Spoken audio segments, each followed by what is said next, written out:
Hey, welcome back. Today's word is one you probably say more than almost any other adjective in your professional life. Good. The results were good, the meeting went good. Went well, but you get the idea. It's our default word for approval. It's fine, it's functional, but it's also a little flat. And in a pitch or a client presentation, flat is the last thing you want when you're trying to sell your results.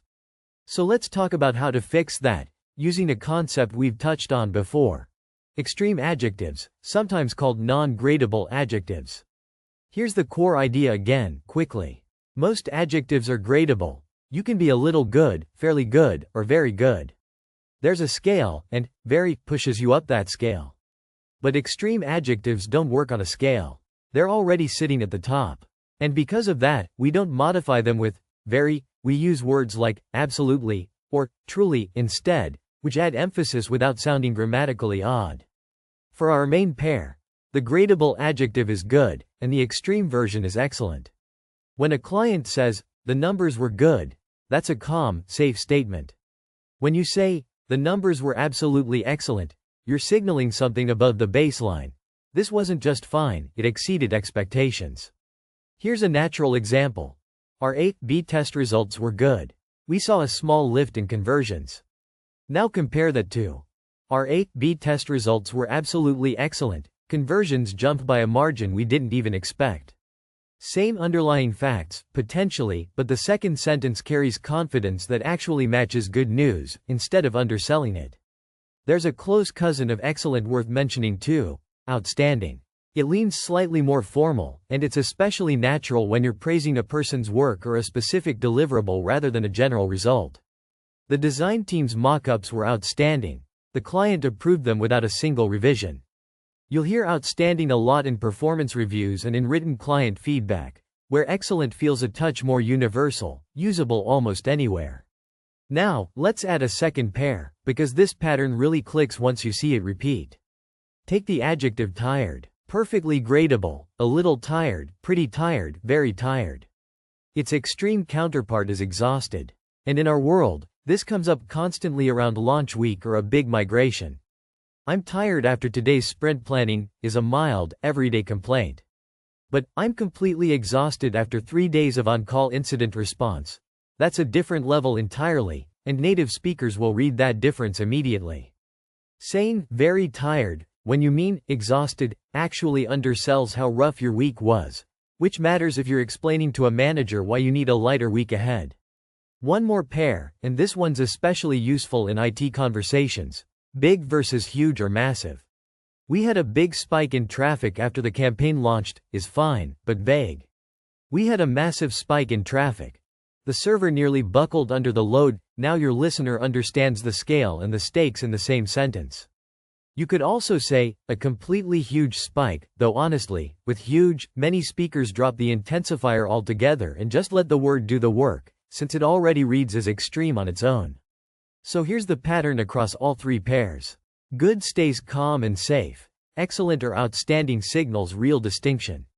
Tired describes normal fatigue. Exhausted tells your listener you're genuinely running on empty. Big is neutral in scale. Massive or huge tells them to sit up and pay attention.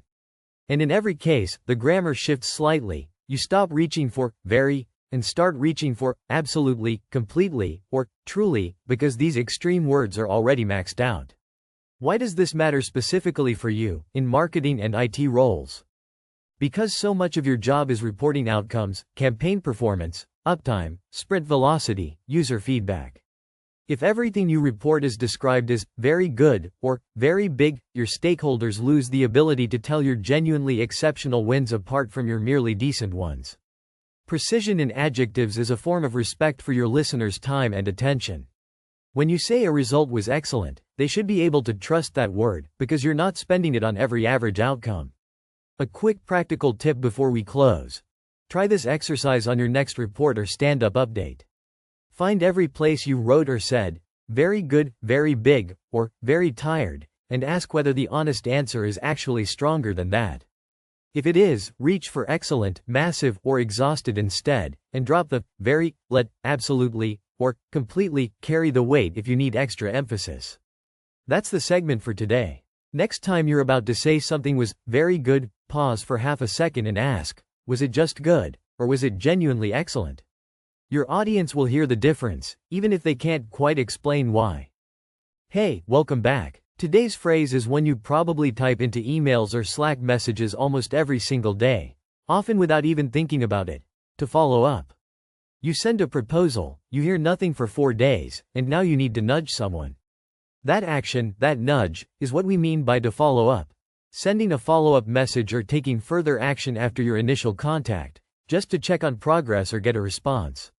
Here's the thing, though, how you follow up changes a lot depending on who you're talking to. And this is where register really matters. Today I want to give you a formal way to follow up and a more casual, informal way, so you can switch between them naturally depending on the situation. Let's start formal. Imagine you're emailing a client, a vendor, or someone senior you don't know well. In that context, you might say something like, I'm writing to follow up on my previous email regarding the contract terms. Notice how complete and structured that sentence is. I'm writing to follow up on, not just following up. It signals professionalism and respect for hierarchy. Another formal option is, I wanted to follow up regarding the status of our Q3 marketing budget. That phrase, I wanted to follow up regarding, is incredibly common in formal business emails. It's polite, it's indirect, and it gives the other person room to respond without feeling pressured. You could also write, per my previous email, I'd appreciate an update on the deployment timeline. That opener, per my previous email, is a bit more corporate, maybe even slightly firm. It gently reminds the reader that you already reached out once, without sounding impatient. Now, let's flip to the informal side. This is what you'd use with a teammate on Slack, a colleague you're friendly with, or in a quick internal chat. Here, the go-to phrase is simply just checking in. Something like, hey, just checking in. Did you get a chance to look at the PR yet? Short, friendly, no pressure. Another very common informal phrase is bumping this up, or just bumping this. You'll see this a lot in shared threads. Bumping this in case it got buried in your inbox. It works because it visually and tonally signals, I know this might have gotten lost, no worries, just resurfacing it. A third informal option, especially for something urgent-ish but still casual, is any update on this? Short, direct, and totally normal between coworkers. Any update on this? No rush, just want to plan my week. So when do you choose which one? Think about 3 things. Your relationship with the person, the medium you're using, and how much urgency you want to express without sounding pushy. If you're emailing a client about an overdue invoice, you'd lean formal. I am writing to follow up on invoice number 4521, which was due on the 10th. That's clear, professional, and appropriately serious. Money and clients call for that tone. But if you're messaging your teammate about a code review that's been sitting for 2 days, formal language would actually feel strange, even cold. You'd just say, hey, just checking in on that review when you get a sec. Using the formal version internally can sometimes come across as overly stiff, like you're upset, even when you're not. Here's a nice middle ground trick, too, for when you're not sure which register fits. Say, emailing a client you've worked with for years and have a friendly relationship with. You can soften the formal structure slightly. Just wanted to follow up on the design mockups, happy to jump on a call if that's easier.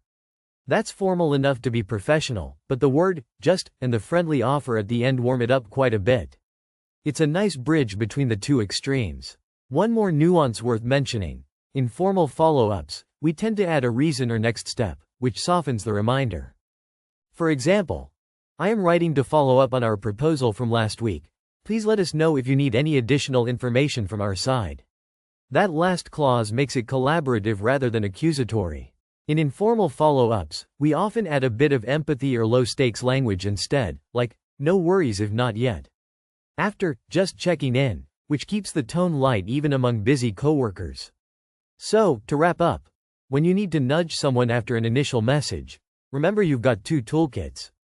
For clients, external partners, or more senior contacts, reach for the formal version, I am writing to follow up on, or, I wanted to follow up regarding. For teammates, quick internal chats, or casual check-ins, the informal version works better, just checking in, or, bumping this up. Same underlying action, very different tone, and now you've got both ready to use depending on who's on the other end of that message. Hey everyone, welcome back. Today's word is one you probably hear in almost every planning meeting or investor pitch in the tech world: to scale. At its core, it just means to grow or shrink something proportionally, keeping its structure intact. A startup scales from 100 users to 1 million. A server architecture scales to handle more traffic. Simple enough on the surface. But this word is actually a fantastic case study for how English builds vocabulary, because the root, scale, spins off into a whole family of related words using prefixes and suffixes. Once you know this family, you'll start noticing it everywhere in IT documentation and marketing decks. Let's start with the adjective form, scalable. Add the suffix able to a verb, and you get an adjective meaning capable of being done. So something that is scalable is something that can grow without falling apart. You'll hear this constantly in architecture discussions. We need a scalable database solution before we onboard enterprise clients. Here, scalable isn't just describing size, it's describing a quality, a potential. The system is built in a way that growth won't break it. From there, we get the noun form, scalability. Adding ity turns the adjective into an abstract noun, the name for the quality itself. So instead of describing one particular system as scalable, you're now talking about the general concept. In a planning meeting, someone might say, before we choose a cloud provider, let's evaluate the scalability of each option. Notice how natural this sounds in technical writing. Scalability shows up in white papers, architecture reviews, even job descriptions. Experience designing for scalability is a plus. It's the go-to noun whenever the conversation shifts from, can this specific thing grow, to, how well does this whole approach support growth in general? Now let's flip it with a negative prefix. Add to scalable, and you get unscalable, something that cannot grow without breaking down. This is a word you'll reach for when you need to warn a team about a risky shortcut. For example, this manual approval process is unscalable. It works fine with 10 requests a day, but it'll collapse once we hit 1,000. That single word carries a lot of weight in a meeting. It's a polite but clear way of saying, this won't survive success. Here's a nuance worth pointing out. In casual technical speech, people sometimes just say something doesn't scale, instead of calling it unscalable. Both work, but unscalable tends to sound a touch more formal, more suited to a written report or an architecture review document, while doesn't scale feels more like spoken shorthand among engineers. Good to have both in your pocket depending on the setting. Next, let's look at directional prefixes, upscale and downscale. Now, careful here, upscale, as an adjective describing something luxurious, like an upscale restaurant, is a completely different meaning, just a coincidence of English vocabulary. What we care about is the verb use, closer to scale up and scale down, which are actually more common in IT contexts. We scaled up our server capacity ahead of the product launch to handle the expected traffic spike. And on the other side, after the campaign ended, we scaled down the ad spend to match normal demand. These phrasal versions, scale up and scale down, are extremely common in day-to-day conversation, probably even more common than upscale, downscale, as single words in a tech context. If you're speaking with colleagues, scale up and scale down will sound the most natural. One more useful variant, scaled, as a plain past tense or adjective form, often used to describe a finished, adjusted result. This is a scaled version of our original prototype, built to handle real production traffic. Here, scaled functions almost like adjusted or resized, describing the end state rather than the ongoing action. So to quickly recap the family, the base verb is to scale. Add able for the adjective scalable, meaning capable of growing well. Add ity for the noun scalability, the general quality of being able to grow. Add the negative prefix for unscalable, something that breaks under growth. And then the phrasal pair scale up and scale down for the everyday verbs describing the direction of that growth. Why does this matter beyond just vocabulary trivia? Because in real conversations, whether you're writing a technical proposal, describing your infrastructure to a client, or just explaining a decision to your manager, picking the right member of this word family makes your point sharper. Saying a system has scalability issues sounds different from saying it's simply unscalable. The first sounds like a fixable concern, the second sounds like a fundamental flaw. That distinction can shape how urgently people react. So next time you're reviewing an architecture doc or pitching a growth plan, try consciously choosing between these forms: scalable, scalability, unscalable, scale up, scale down, based on exactly what you mean. It's a small habit, but it makes your English sound a lot more precise and, honestly, a lot more like someone who's spent real time in this industry. That's it for today. See you in the next episode. Hello again, and welcome back.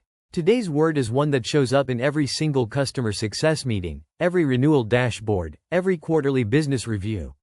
The verb to retain, as in, to retain a customer. If you retain a customer, you keep them engaged, subscribed, and actively using your product over time, rather than watching them quietly disappear after month 2. Now, retain has a fairly formal, almost strategic flavor to it. It's the word you'll hear in a boardroom slide that says, "Customer retention increased by 12% this quarter." But it has some close synonyms that are worth knowing, because each one carries a slightly different feeling. The simplest, most everyday synonym is to keep. As in, our goal this year is to keep more of our existing customers. It means basically the same thing as retain, but it's plain, conversational. The kind of word you'd use talking to a colleague over coffee, not necessarily in a formal report. Notice the difference in tone. "We need to retain enterprise clients through better onboarding" sounds like a strategy statement, while "we just need to keep them happy" sounds like something you'd say casually in a stand-up meeting. A slightly warmer, more idiomatic synonym is to hold on to. This phrase adds a subtle emotional or effortful quality. It suggests there's some risk of losing the thing, and you're actively gripping on. After the price increase, we worked hard to hold on to our long-term subscribers. That sentence implies tension, implies it wasn't guaranteed. You'll hear hold on to a lot in casual conversations about customers, almost like the customer could slip away at any moment if you're not careful. There's also a more technical, almost clinical synonym, to retain engagement, or more broadly, working on customer retention as a noun. This is the vocabulary of dashboards and KPIs. A product manager might say, "Our retention metrics improved after we shipped the onboarding redesign." It's less about the emotional relationship and more about the measurable outcome. So to recap the synonym side, retain is the professional, strategic default. Keep is the plain, everyday version. Hold on to adds a sense of effort or risk, like you're fighting to maintain something fragile. Now let's flip to the opposites, because honestly, in customer success work, the opposites are just as important to know, maybe more important, since so much of the job is preventing them. The most direct opposite is to lose a customer. Simple, plain English. We lost 3 major clients last quarter after that outage. It's neutral in tone but obviously negative in outcome. The customer is just gone. The second opposite, and this one is very specific to our industry, is to churn. In SaaS and subscription businesses, when a customer cancels or doesn't renew, we say they churned. Our churn rate spiked after the pricing changes, or that account churned at the end of their annual contract. What's interesting about churn is that it's often used almost neutrally, like a natural, expected process. The way water churns in a river. Even though for the business, it's a real loss. You'll also hear it as a noun constantly. Reducing churn is basically the mirror image of improving retention. In fact, these two words, retain and churn, are so tightly linked in this field that entire teams and dashboards are built around the tension between them. Let's put them side by side with real examples. Imagine a customer success manager reporting to leadership. She might say, "We successfully retained our top-tier accounts this quarter by offering a dedicated support line." Compare that to, "Unfortunately, we lost 2 mid-market clients who felt the platform had become too complex." And then the more technical version. "Our churn rate among free trial users remains higher than we'd like, especially in the first 30 days. Or picture a quick Slack message between teammates, using the more casual language. "Hey, I think we're going to lose the Redwood account if we don't fix that reporting bug soon. Can we do something to keep them on board?" Same underlying concept as a formal retention strategy memo, just dressed in more casual clothing. What I like about teaching retain this way is that it's never really taught alone in real business conversations. It almost always exists in contrast to losing someone, to churn, to that sense of a relationship that could slip away if you're not paying attention. So when you're reading a customer success report, or writing one yourself, try noticing which word the writer chose. Did they say the company retained the client or kept them? Or did they talk about avoiding churn? Each choice tells you something about the tone, how formal, how technical, how emotionally invested the writer wants to sound. That's it for today. Next time you're in a QBR and someone mentions retention numbers, listen for whether they're using the boardroom language of retain, or slipping into the more human, more urgent language of hold onto and churn. Thanks for listening, and I'll catch you in the next episode. Hello and welcome back. Today's phrase comes straight out of the negotiation room, and I think you'll recognize it the moment you hear it, because you've probably seen it happen even if you didn't have the exact words for it. The phrase is to sweeten the deal. It means to make an offer more attractive by adding something extra, a discount, a bonus feature, a longer trial period, anything that tips the other side towards saying yes. Now, rather than just memorizing that definition, I want to look at how this phrase actually moves through a sentence in real business conversations, because it almost never stands alone. It comes with company, specific verbs, specific structures, and once you notice the pattern, you'll start hearing it everywhere. The most common pattern is to sweeten the deal with something. You state the extra incentive right after with. For example, imagine you're in a pricing call with a potential client who's hesitating on the annual contract. You might say, "I understand budget is tight this quarter. Let me sweeten the deal with a 15% discount if you sign before the end of the month." Notice how naturally that extra piece slots in right there. That's the core pattern, and it's worth practicing on its own first. Next, you'll often hear it paired with the verb offer, as in, to offer something to sweeten the deal. This version is a little more indirect, useful when you're describing the strategy rather than proposing it live. A sales manager reviewing a proposal with their team might say, "We're losing this account to a competitor on price alone. What can we offer to sweeten the deal? Maybe free onboarding support for the first 2 months?" Here the phrase is functioning almost like a question you ask yourself during deal strategy, not just something you say to the client directly. Another very natural collocation is throw in, used almost interchangeably in casual contexts, though it's slightly more informal than sweeten the deal itself. You'll frequently hear the two used together, actually, with throw in, explaining exactly what's being added. For instance, to sweeten the deal, we'll throw in an extra 10,000 API calls per month at no additional cost. That combination, the general phrase plus the specific verb showing what's added, is extremely common in both spoken pitches and written proposals. You'll also see it with enough, as in, sweeten the deal enough, which signals that the incentive needs to reach a certain threshold to actually work.